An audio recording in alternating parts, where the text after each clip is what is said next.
Would you say to the, average person out there thinking about buying Bitcoin? Just give them a rough, quick, would you invest in Bitcoin if you were, do you have more risk out not investing in Bitcoin or more risk, How much time do we have? Because this is a whole rabbit hole for another.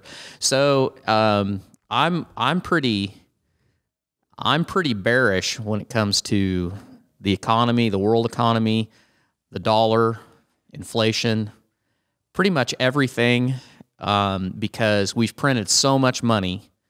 If you look at the money supply, it's just insane how much money they've printed. And, we don't have any inflation yet. Everything that we deal with is going up.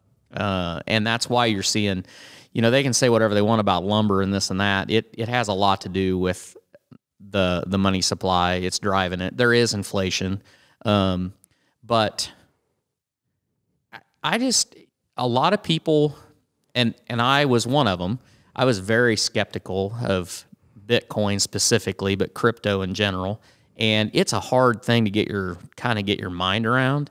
But the key thing is it's a limited supply. They can't make more of it. Whereas dollars, any currency you want to invest in, just about anything you want to invest in, if it gets to be worth money, it's just like corn. It's guess what? Next year, somehow, some way, we are going to find all these acres of corn and the yield. We're going to find all this yield. And every time that some guy says, we've hit a new plateau in this corn market, that is a good sign that you're about to get screwed because all the farmers are going to figure it out. They're going to figure out we're going to make it work. We're going to plant.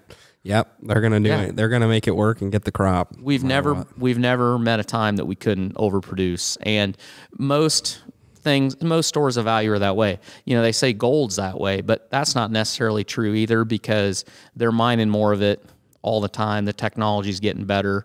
And the problem with gold is somehow you got to store it.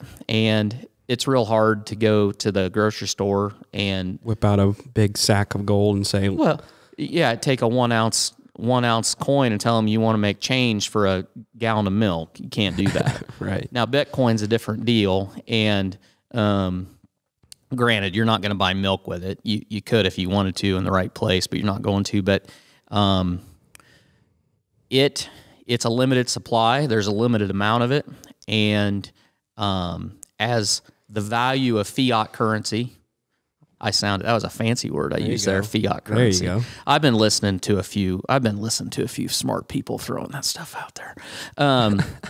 But as confidence in other currencies fail, you're probably going to see cryptocurrency, Bitcoin specifically, that value increase because it's already being adopted more and more mainstream. You saw Tesla, you saw MicroStrategies, you saw the insurance company, I don't know if it's Mass Mutual, I can't remember.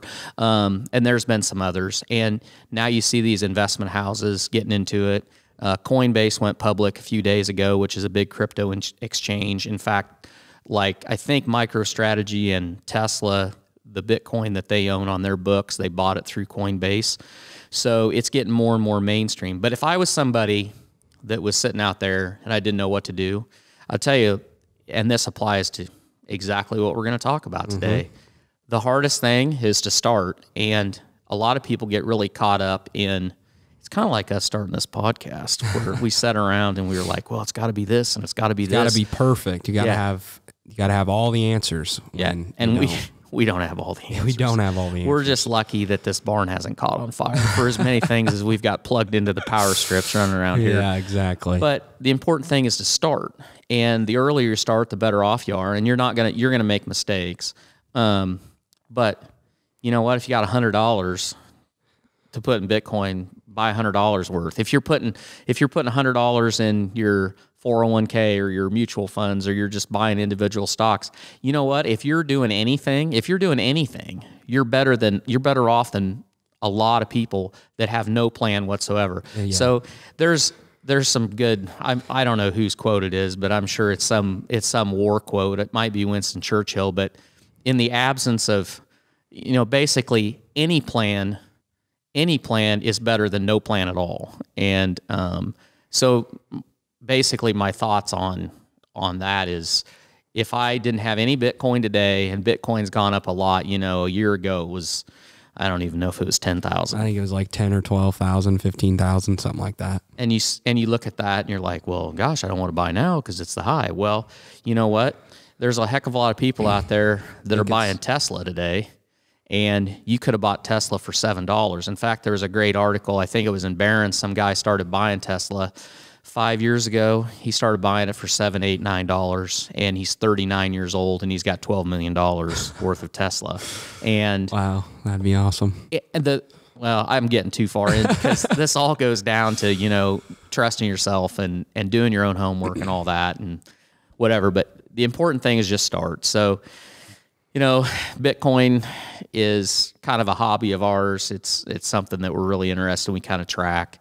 So that's your market update. I would just chime in here and say, I personally think you have more risk not putting a little bit of money into it versus if you didn't put any money at all, because the potential and the cap that it could get to is huge. Like there's no cap on Bitcoin and how far it can go. I mean, there is, because there's only a certain amount, but there's 21 million Bitcoins ever. That's all there is. Right. And it's only at $60,000 right now. If it gets adopted the way people are thinking it's going to get adopted and the way that people believe it could, having just a little bit in it your future self's going to thank you for it. So and that's kind of my. And the other thing I'd say is, you know, it's very volatile, goes up a lot, goes down a lot, but every day that it progresses and becomes more mainstream, the odds of it totally crashing and burning gets to be less and less. Could it go to 20,000? Yeah. Excuse me. It could totally go to 20,000. But it's probably not going to stay there. And it's sure not going to go back to zero, I don't think. But